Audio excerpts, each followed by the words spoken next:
Well, for more perspective on these latest developments relating to climate change, let's go to Jeffrey Ball now. Stanford University Scholar in Residence and lecturer. Thank you for joining us. Nice to be with you, Rachelle. So looking at the roundup of recent reports on greenhouse gas emissions from the United Nations, the National Oceanic and Atmospheric Administration, etc. But what is the most effective way to use the data from these reports?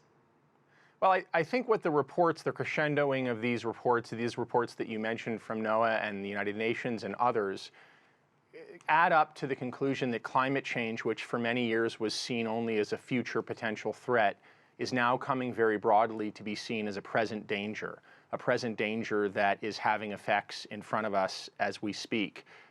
One of the most difficult things about climate change as compared to other environmental issues has been that it is so slow-moving, that its effects are so difficult to see, and that therefore, as a result, human nature being human nature, it's so difficult to engender action in response. And unfortunately, what we're seeing is starting to be the piling up of results of climate change, and that I think you're starting to see in these reports is having effects. And a big open question at this point is whether even the mounting evidence of climate change is going to induce action of the sort that many scientists say would be necessary to get at the problem in a meaningful way. And you mentioned this idea of it being a meaningful way. I mean, we saw a lot of countries sign on to the Paris Accord, but this was, of course, non-binding. So what has been done since then by governments and by corporations since then?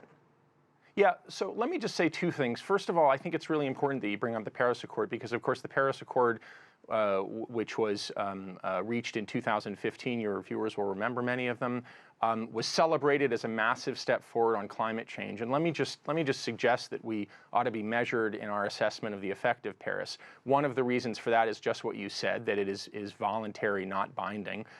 Another is that even if signatories to the Paris Agreement did everything that they said in the Paris Agreement they would do, it is pretty clear that that action will nowhere near prevent the world from exceeding a rise in global temperatures of 2 degrees Celsius above pre-industrial levels, which is the threshold that many scientists have identified as a particular danger zone.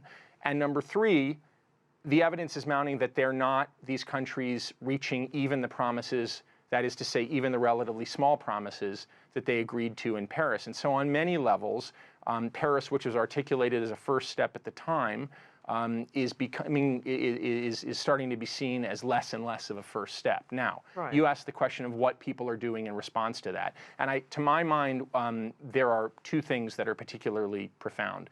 One is that largely as a result of the mounting of evidence that I was mentioning earlier, that climate change is before us and is having palpable effects, I think you're starting to see quite an important shift in popular view toward climate change. That is to say, people in many parts of the world are starting to think about climate change and see it as a present threat in a way that was not the case, I think, even a year or two ago. And number two, there's a whole discussion happening, and much more than discussion, actually massive amounts of investment happening on the part of business around the world to try to steer investment in a way that would have the effect of being able to make money in ways that are less emitting of carbon.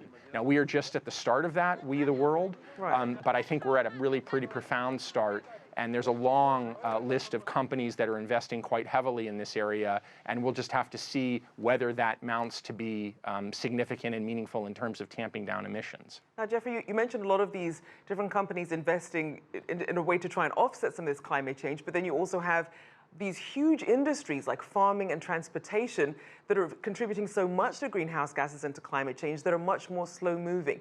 Do they offset each other, or is too much damage being done by these other big emitters?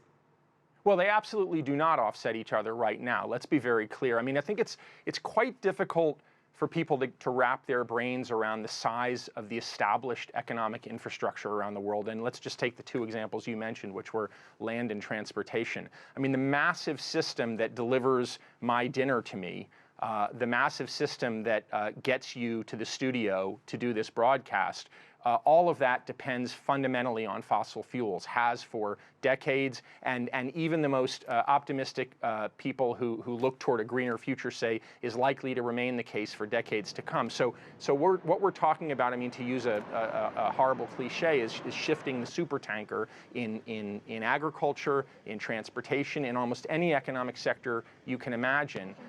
But I think what's really interesting is that there are starting to be signals from people at points in the global economy who have real clout that this is not just a kind of moral imperative or an environmental imperative, but in fact, this is a business imperative. And if you, as the CEO of a global company, don't care a whit about the glaciers or about the trees, all you care about is about the profitability of your company and your shareholders, there's starting to be mounting evidence that you ought to start investing in a lower carbon way, because if you don't, you're going to endanger your shareholders' returns, to say nothing of the planet. That is a very different kind of conversation. It absolutely remains to be seen whether that shift will result in the kind of money flows that would be necessary to change the way that you get to the studio and change the kind of dinner I eat. But that is a very different sort of shift than we would have been talking about 5 or 10 years ago. All right, thank you so much. We appreciate your insights. Jeffrey Ball there, Stanford University Scholar in Residence and lecturer.